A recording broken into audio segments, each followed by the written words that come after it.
Bonsoir.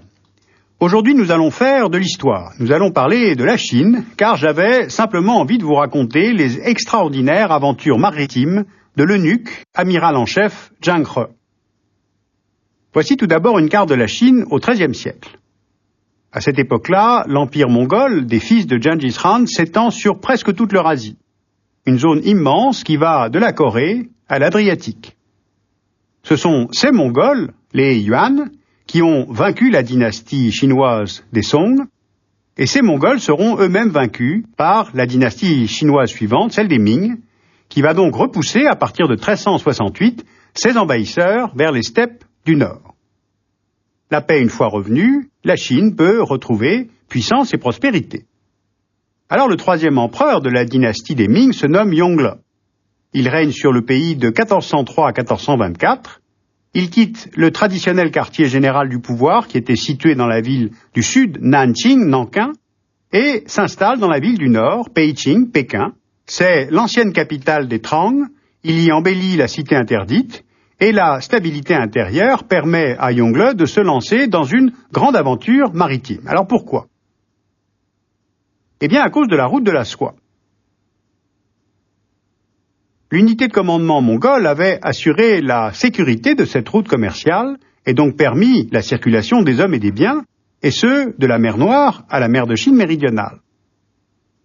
Mais avec la fin des Mongols, le commerce terrestre devient plus difficile et donc il faut développer des lignes maritimes. Alors la Chine songe à sa façade sur le Pacifique et à la mer de Chine. L'empereur va donc faire construire des dizaines de navires, les sources d'ailleurs sont divergentes, elles parlent au minimum d'une centaine et au maximum de 1300 vaisseaux. Ce sont des jonques à voile, parfois plus grandes que les galions espagnols de l'époque. On prétend que le vaisseau amiral de la flotte était long de 140 mètres et large de 50 mètres et pouvait transporter plus de 500 hommes. Et le commandement de la flotte est confié à un eunuque d'origine musulmane qui est bien vu à la cour des Ming, c'est l'amiral en chef Zhang He. Entre 1405 et 1433, donc pendant presque 3 décennies, sont financées et organisées 7 expéditions avec des buts à la fois commerciaux et diplomatiques. Ces forteresses flottantes vont embarquer à chaque voyage plus de 20 000 hommes. Presque toutes les terres habitées riveraines de la mer de Chine et de l'océan Indien sont visitées par la flotte de Zhang He. À cette époque, la Chine avait plus de vaisseaux sur les mers que tout le reste de la planète réunie. Les expéditions vont de plus en plus loin. Les jonques atteignent d'abord Java, Sumatra, le Bengale, Ceylan, puis la côte malaise, le Siam, puis elles longent la côte occidentale de l'Inde et poursuivent sur Hormuz, Aden, jusqu'à la Mecque.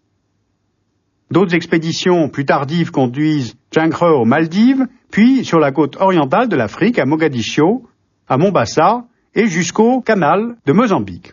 Au total, près de 37 pays et régions sont visités. Alors si on se livre à une petite comparaison, à la même époque, on a les explorateurs portugais qui, sous l'impulsion de Henri le Navigateur, à partir de 1415, partent de Belém, dans le delta du Tage, à la sortie de Lisbonne. Ils vont d'abord vers Ceuta et Melilla, qu'ils conquièrent sur les Arabes, et ensuite les Portugais atteignent Madère. Et bien pendant ce temps-là, au même moment, la flotte de Zhang He est à plus de 7000 km de ses ports de départ sur les côtes chinoises, soit une distance identique à celle que va franchir Colomb entre l'Europe et les Caraïbes, mais 72 ans plus tard. Alors pourquoi une telle avance chinoise sur l'Europe?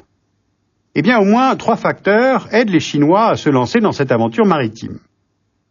D'abord, les Chinois, en s'inspirant de la structure à plusieurs chambres de la tige de bambou, ils conçoivent des cloisons à l'intérieur de la coque des jonques, et cela sépare la cale en plusieurs compartiments, et cela les rend moins vulnérables aux voies d'eau ou aux incendies. Ensuite, il y a le compas et la boussole magnétique, utilisée en Chine depuis plusieurs siècles.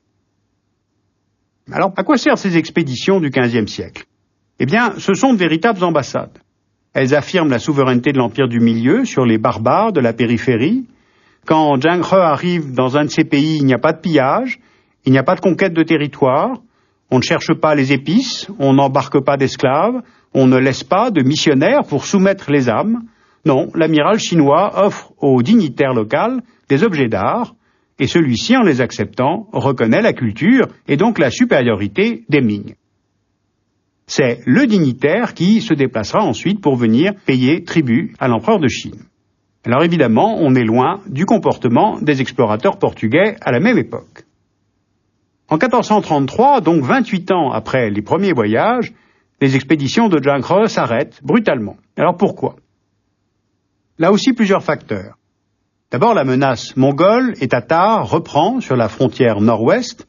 Le nouvel effort de guerre impose des nouvelles dépenses et les Ming doivent rénover la Grande Muraille. Ensuite, il y a un facteur interne à la Chine.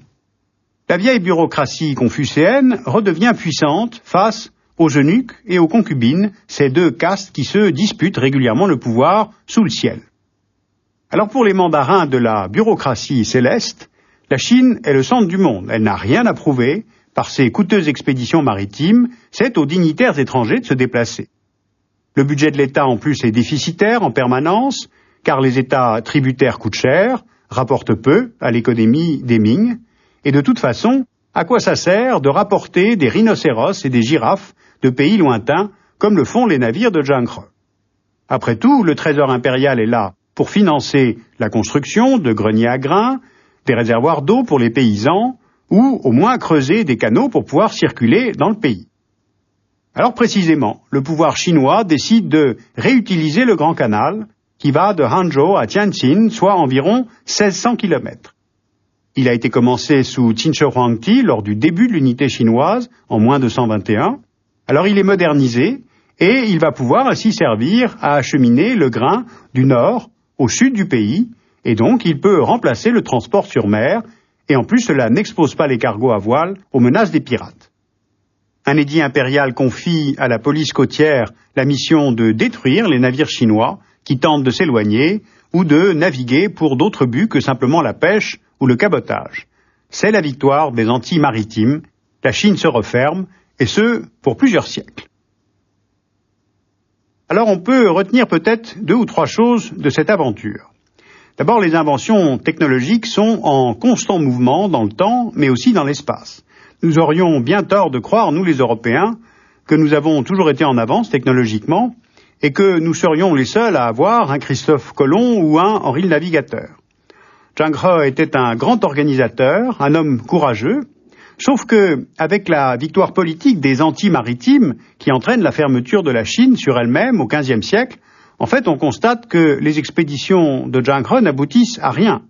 Certes, elles n'ont pas cherché à imposer une vision chinoise, ni à soumettre les âmes, mais la fermeture de la Chine fait qu'elle ne débouche sur rien d'autre que d'avoir existé. Alors qu'au même moment, les expéditions portugaises, à la même époque, puis espagnoles, sont appliquées avec une grande violence sur les peuples rencontrés. Elles ont cependant conduit à la découverte du Nouveau Monde et à la circumnavigation du globe. Eh bien, ces explorations ont engendré une révolution géographique et historique. Alors, certains historiens considèrent que cette fermeture chinoise du XVe siècle a pris fin d'abord au XIXe siècle, sous la menace des canonnières européennes, pour contraindre la Chine à s'ouvrir au commerce, mais surtout à la fin du XXe siècle, non pas du tout par Mao Tse-tung, qui avait la vision d'une Chine fermée, mais par son successeur, Deng Xiaoping, qui lui voyait une Chine ouverte sur le monde. Eh bien, c'est aux Chinois d'apprécier la différence. Si vous voulez mieux faire connaissance avec Zhang He et ses expéditions, vous pouvez lire ce livre collectif qui s'appelle Zhang He, Images et Perceptions. C'est édité en Allemagne chez Arasovitch avec des articles en allemand, en français, en anglais. Et puis nous avons retrouvé ce livre de Dominique Lelièvre qui est édité chez France Empire et qui s'appelle Le Dragon de Lumière. C'est sur les grandes expéditions des Ming au début du XVe siècle. Je vous rappelle, toutes ces références en français et en allemand sont sur le site de arte-tv.com sur le dessous des cartes.